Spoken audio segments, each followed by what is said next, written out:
bukan dikasih Tuhan. Tuhan adalah tempat perteduhan turun temurun. Maka fakta yang kedua yang kita temukan dalam pasal yang kedua, ya, Mazmur 90 ayat 2, ya. Mazmur 90 ayat 2 berkata begini. Sebelum gunung-gunung dilahirkan dan bumi dan dunia diperanakan, bahkan dari selama-lamanya sampai selama-lamanya Engkaulah Allah. Maka fakta yang kedua kita temukan dalam pembacaan kita bahwa Allah adalah tempat bersandaran yang kekal. Boleh katakan amin? Allah adalah tempat bersandaran yang kekal, dari kekal sampai kekal, saudaraku. Ya, Dia yang keberadaannya itu kekal dari selama-lamanya sampai selama-lamanya, tidak berhenti menjadi Allah, saudara. Dia tidak pernah berhenti menjadi Allah. Selalu Allah dari selama-lamanya sampai selama-lamanya. Dia tetap Allah yang maha kuasa.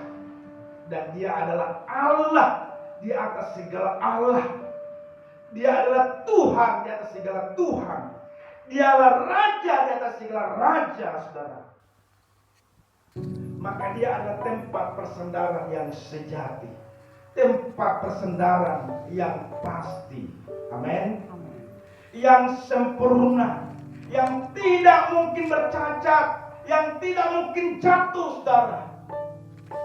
Jadi siapa yang bersandar kepada Tuhan, maka ia bersandar kepada siapa? Kepada sesuatu yang pasti, yang tetap, yang kokoh, dan yang sempurna. Mazmur 18 ayat 18 berkata begini. Mazmur 18 ayat 18 berkata, mereka menghadang aku pada hari sialku, tetapi Tuhan menjadi sandaran bagiku. Saudara, pernyataan daripada Daud, saudara, ketika ia dimusuhi oleh Saul, kemudian dikejar-kejar oleh anaknya sendiri, saudara. Dia berkata, mereka menghadang aku pada hari sialku, tetapi Tuhan menjadi sandaran bagiku. Tahukah saudara bahwa Raja Daud adalah seorang raja yang termasyhur pada waktu itu, raja yang dikagumi. Dia adalah raja yang memiliki kapasitas yang luar biasa dan fasilitas yang lengkap, saudara. Dia punya persenjataan yang luar biasa, dia punya pasukan yang banyak, saudara. Maka sebenarnya dia pantas untuk mengandalkan semua itu. Dia pantas berbangga, dia pantas menjadi sombong, saudara. Tetapi dia berkata begini, mereka menghadang aku pada hari sialku, tetapi Tuhan menjadi sandaran bagiku. Saudaraku, semestinya pernyataan daripada Raja Daud harus menjadi pernyataan kita juga, saudara. Amin. Bahwa dia adalah tempat sandaran bagi kita. Kita ini tidak punya apa-apa, saudara. Ya, makan saja kita susah. Kita tidak punya siapa-siapa, saudara. Raja Daud punya segalanya, tetapi dia menjadikan Tuhan menjadi sandarannya dalam kehidupannya. Barang siapa yang bersandar di luar Tuhan, saudaraku, saya percaya, maka tunggu saatnya ia akan jatuh. Percaya saja.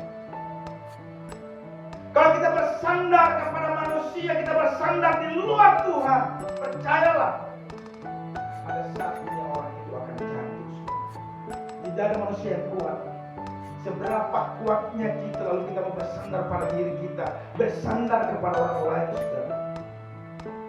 Pernah anak-anak generasi sekarang tahu cerita tentang sejarah tentang Soeharto? Tahu ya semua ya? Tidak semua anak sekolahan toh?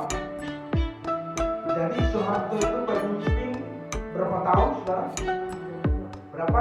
Sekitar 30 tahun ya. Karena dia diangkat menjadi presiden di tanggal 27 Maret tahun 1968 dan dia jatuh di tanggal 21 Mei tahun 1998.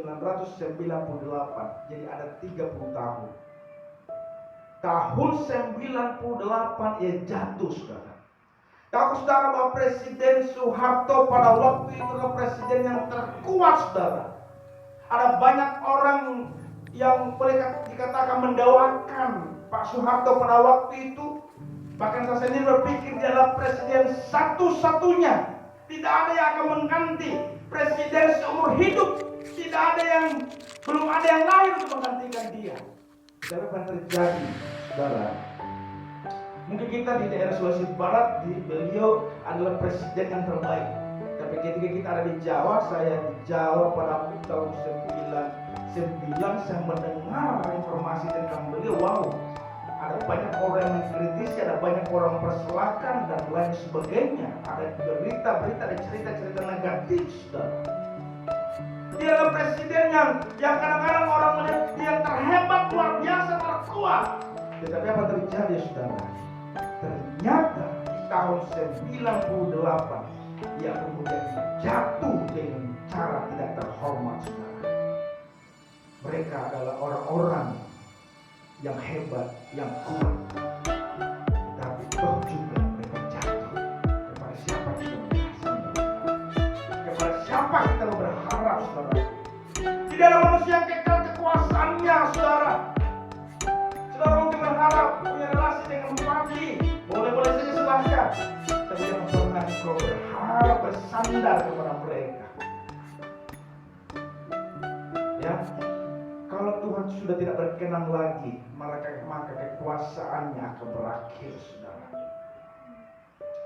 Karena itu jangan ada yang sombong, saudara, kecuali Tuhan adalah tempat persandaran yang kekal, turun-temurun, yang keberadaannya dari kekal sampai kekal, saudara.